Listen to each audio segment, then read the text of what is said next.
What is your name? Tanisha Marshall. I am Mrs. Evans. My name is Ryan Baggett, and I'm a Spanish, Civics, and Economics teacher here at Bentonville West. My name is Michelle Reef, and I'm one of the counselors here at Bentonville West. Julie Rowan. My name is John Marshall. My name is Randall Hunt, assistant principal here at Bentonville West High School. I attended Santa Rosa Junior College, Santa Rosa, California.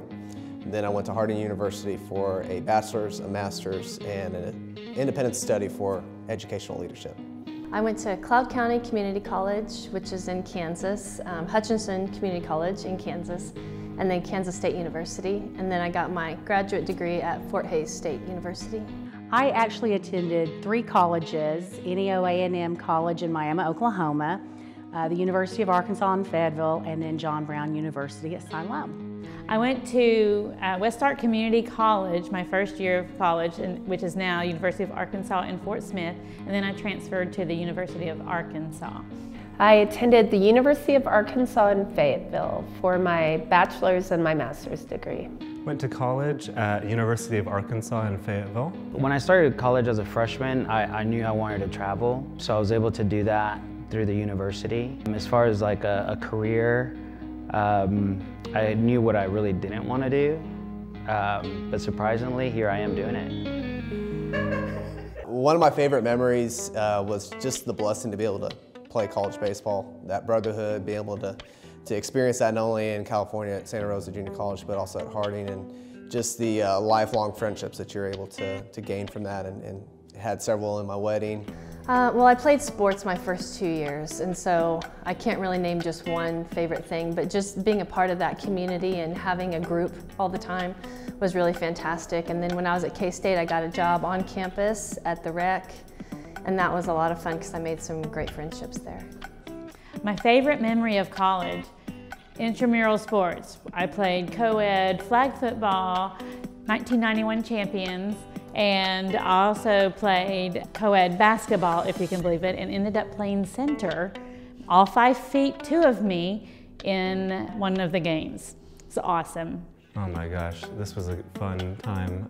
In college, I got to go, I took a scuba class. I'm certified in scuba diving, and I got to go as like the final for this class. We went to the bottom of the pool in the gym, and we played football with one of those torpedoes from your childhood. We just played football at the bottom of the gym using a big oxygen supply on our back. We stayed down there for about 45 minutes and just played a full football game underwater. You know, it's probably the story prior to getting to college. In high school, I wasn't a very good student. I focused on athletics, so I only went to school for half a day and trained the other half of the day. Come senior year, I barely had enough credits to graduate, and so for me, college was never an option. When I graduated, I was out of school for 2 years. Obviously, with like a 60-some%, I wasn't eligible for college. But when I was diving at the World University Games in Italy, a coach from Arkansas recognized me and offered me a scholarship to go to college. And I think one of the greatest memories is understanding that I was given a second chance to go to university. When I was in Santa Rosa, I lived on my own at a studio apartment, and so a lot of times where you're talking out loud to yourself and processing, but really trying to paint a picture of prioritizing your day. And it was that first real experience of being out of the house and really truly independent. The first year of college, I lived with my parents because I was going to community college, saving money, and then I moved into an apartment when I transferred to the U of A. In college, I lived on campus the whole time.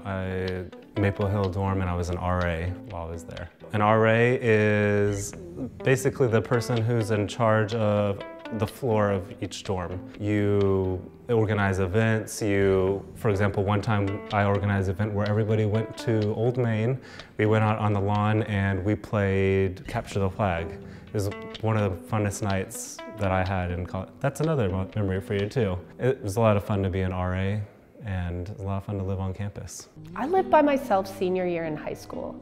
And so living on my own in college was nothing new, except for I had received a full athletic scholarship. And I think it kind of clouded my judgment on how much money I had.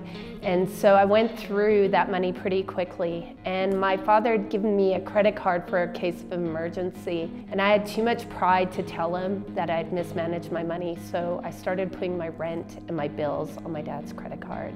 By the end, I'd maxed out his credit card. And when he got that message, Visa had called me. And they said that my dad's credit was going to be ruined. And I pleaded with them and explained my situation. Worked all summer, never saw a paycheck. It all went to Visa, and I never had another credit card for 10 years.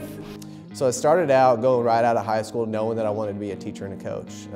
Really enjoyed that concept of being a mentor, being a leader in the classroom and out there on the field. But when I went to junior college, they didn't have an education-specific course requirement, so I went into the general studies of communication, which was my second love. If I wasn't going to be on the field, I want to be as close to around it as I can, be a commentator of sorts, with play-by-play announcing. And so I went into that field mindset, and when I transferred to Harding, I was even part of the broadcasting station there, 95.3 KBHU, and had a blast with that while I was playing. But then I quickly saw the need to get back into education, and I was able to finish up my undergrad towards that direction. I was all over the place. First I was going to be a chiropractor, then I was going to be an athletic trainer, and then I was going to be a child psychologist, and then a math teacher, and then English teacher.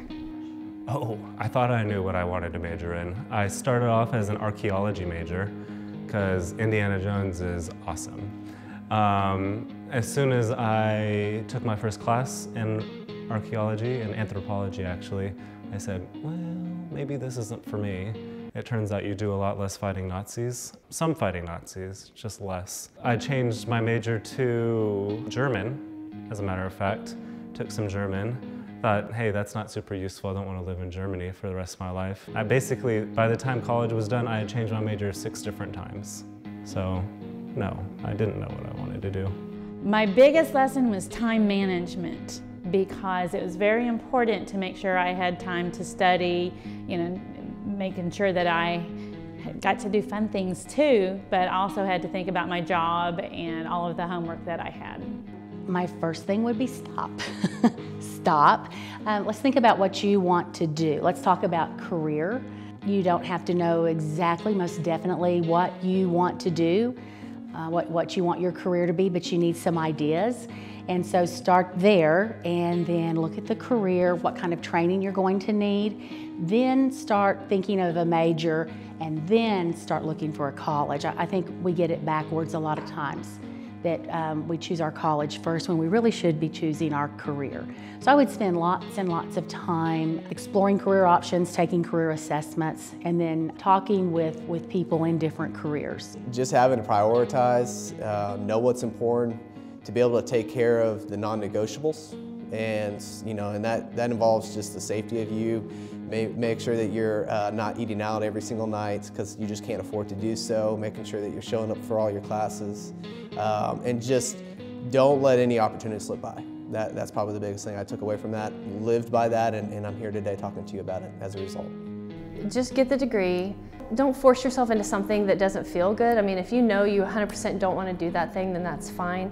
But I just feel like there are so many doors open for people who just have the degree. Even if it's not in the area they're trying to go into, a lot of employers just look for the fact that you have a bachelor's degree or you have a master's degree, because then you've shown the completion and you've shown that you have persevered through, getting that goal.